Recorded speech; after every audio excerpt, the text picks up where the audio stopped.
السلام علیکم۔ ایک مثبت پیغام ہے اور اللہ پاک ہمیں مسلکی تعصب سے بچائے۔ میرے اپنے عزیز ہیں، رشتہ دار ہیں جماعت تبلیغی میں، تو پڑوسی یا پھر پڑوس میں رہنے والا والدین بھوکے مر رہے ہوتے ہیں اور بھائی بغیر نماز کے جو ہے دکان پہ چلا جاتا ہے، شاپ پہ چلا جاتا ہے، تو اس کو دعوت نہ دینا۔ تو میں اکثر ان کو کہا کرتا ہوں، میں اپنے دل کا بھی محاسبہ کرتا ہوں کہ میں صرف رفع الیدین کرنے سے جنت میں نہیں جاؤں گا، کیونکہ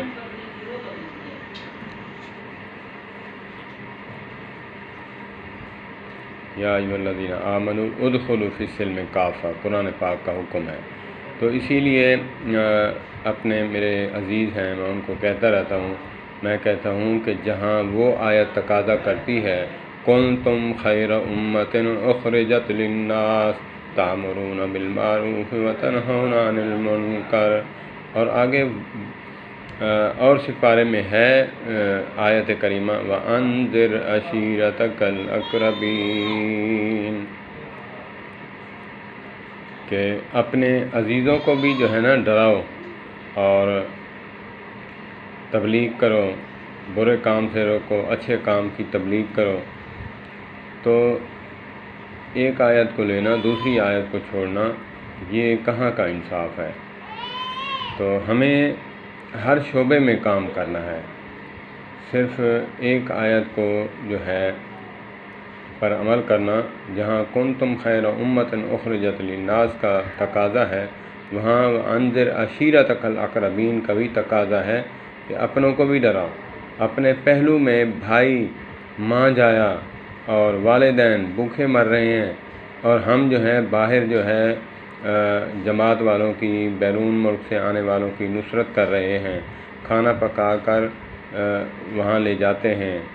بالکل پکانا چاہیے، نصرت کرنی چاہیے، تکریم کرنی چاہیے، بالکل اکرام کرنا چاہیے۔ علماء تبلیغی جماعت کی اصطلاح میں اکرام کہتے ہیں کہ ہم اکرام کریں، اکرام مسلم۔ یہ بھی ان نمبروں میں سے ہے، ایک نمبر ہے کہ اکرام مسلم جو ہے وہ، میں اکثر اپنے کزن کو کہا کرتا تھا کہ اکرام مسلم جو ہے دوسروں کو تلقین کرنا، کیونکہ ہم وہاں ان کے پاس گئے ہوتے ہیں تو ان کو تلقین ہو، ان کا جذبہ پیدا ہو، ہمارا اکرام کریں۔ اب یہاں ہمیں بھی عمل کرنا چاہیے نا کہ اکرام مسلم ہم پر بھی اسی طرح لاگو ہوتا ہے جس طرح دوسرے مسلمانوں پر لاگو ہوتا ہے۔ تو اسی لیے ہمیں چاہیے کہ ہم ہر دین کے شعبے کے ساتھ جڑیں، اور ایک کو چھوڑ دینا، ایک پر عمل کرنا، یہ ناانصافی ہے۔ تو اسی لیے میں کہتا ہوں کہ کمال جو ہے رکن ہے نماز کا رفع الیدین، آمین بالجہر، ٹھیک ہے۔ تو ٹخنے سے شلوار اوپر کرنا، ٹوپی پہننا، داڑھی رکھانا بہت اعلیٰ جو ہے یہ رکن اسلام ہے، بالکل اچھی بات ہے، کرنا چاہیے۔ میں اس کے خلاف نہیں ہوں، میں تنقید نہیں کر رہا، میں صرف یہ بتانا چاہ رہا ہوں کہ اگرچہ میں نے داڑھی رکھی ہے تو اس کے تقاضے ہیں۔ میں نے جب رکھی تھی اس وقت کچھ اور خیال تھا، سنت سمجھ کے تو رکھی، جذبے کے ساتھ رکھی، محبت کے ساتھ رکھی، حضور اکرم صلی اللہ تبارک و تعالیٰ علیہ وآلہ وسلم کی سنت سمجھ کر رکھی۔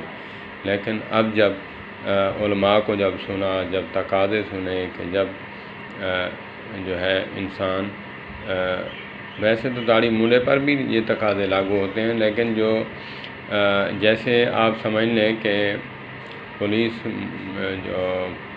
جو پولیس میں ہوتے ہیں یا فوج میں ہوتے ہیں، تو جب وردی سے جاتے ہیں تو ان پر کچھ قانون لاگو ہوتے ہیں کہ انہوں نے کیسے قانون کی پاسداری کرنی ہے، تو اس پر زیادہ جو ہے وہ ایکشن لیا جاتا ہے کہ تم تو قانون کو جانتے ہو، جانتے ہوئے پھر حرکت کی، اس کو سزا بھی زیادہ ہوتی ہے۔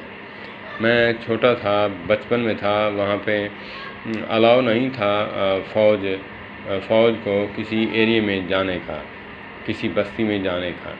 اگر جاتے تو وہاں لکھوا کر جاتے ہیں یونٹ میں کہ میں وہاں جا رہا ہوں.